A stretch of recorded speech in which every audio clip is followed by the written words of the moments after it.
mengatakan bahwa ada riset yang masalah juga, yang tidak masalah juga masalah. Kalau itu startingnya dampaknya udah, itu kan? Itu namanya kalau menurut saya tidak berdasarkan fakta. Kalau tidak berdasarkan fakta, levelnya mungkin dia turun kelas menjadi mitos. Ya.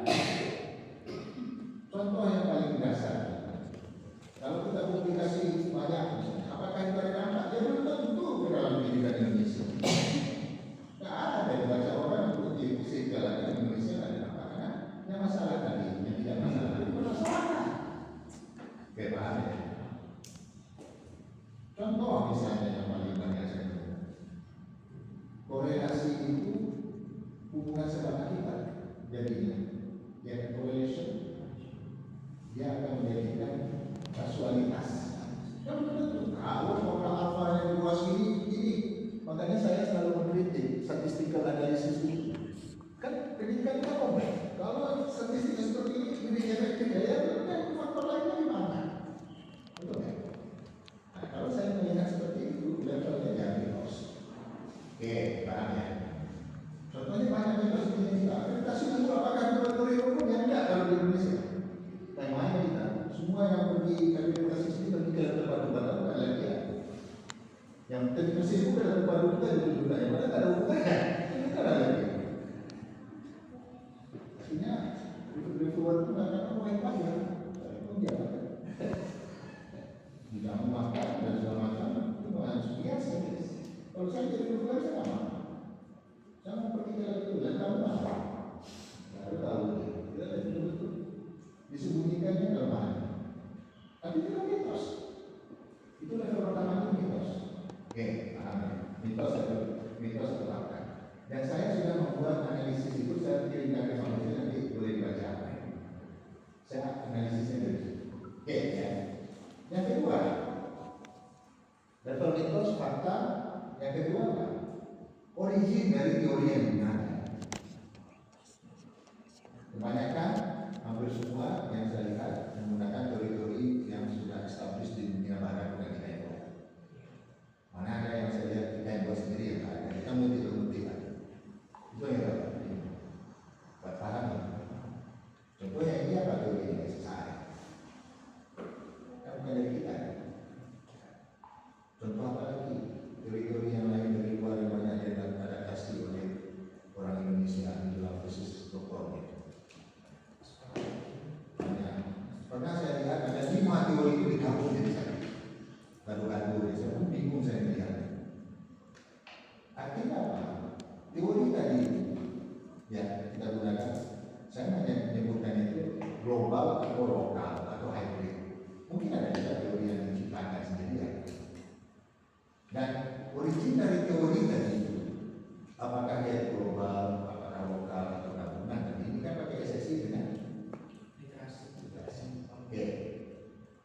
Kemudian setelah teori itu kan harus direlevasikan dengan konteks permasalahan kita di Indonesia, kan betul kan? Bukan? Ini kan dasarnya Indonesia, karena sekolahnya di mana? Di sini. Oke.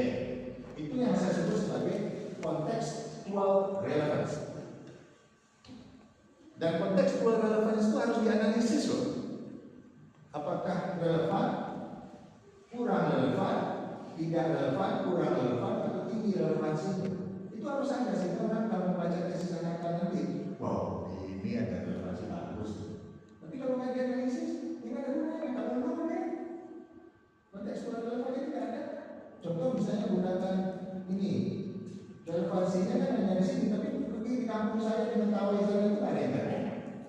Pakai CCTV gimana? Makanya contextual itu sangat dan itu menjadi soalnya masalah kita, menjadi kita lebih dalam. Kita hanya ini loh, nggak bisa dikriminalisasikan. Contextual relevance kan? Karena yang kita gunakan itu teori yang dari luar. Amin. Setelah itu apa lagi supaya dia sampai level yang terakhir? Resisten to adaptation.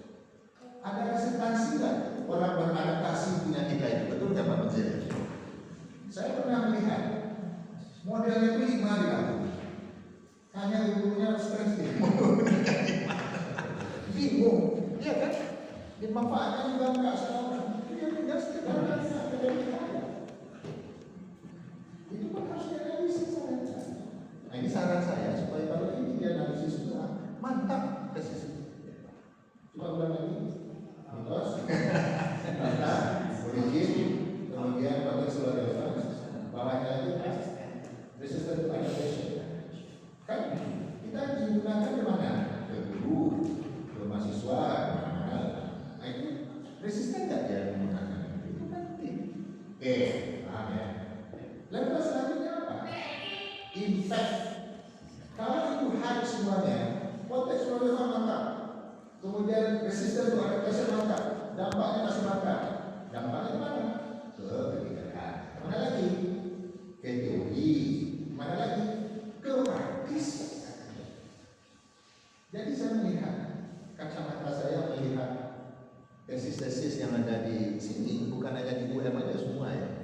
Saya melihat kacamata itu berdampak ya. Makanya saya lihat publikasi-publikasi saya lihat masa tesisnya.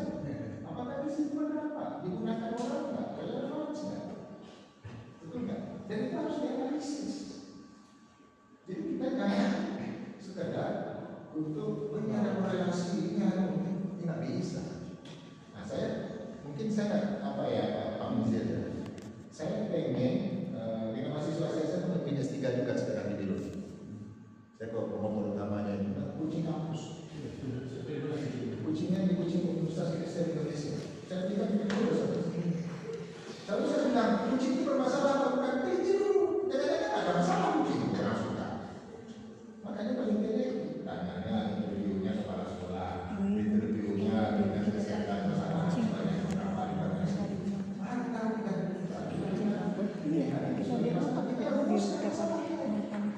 Supaya apa? Tujuan saya jangan mitos, harus ada fakta.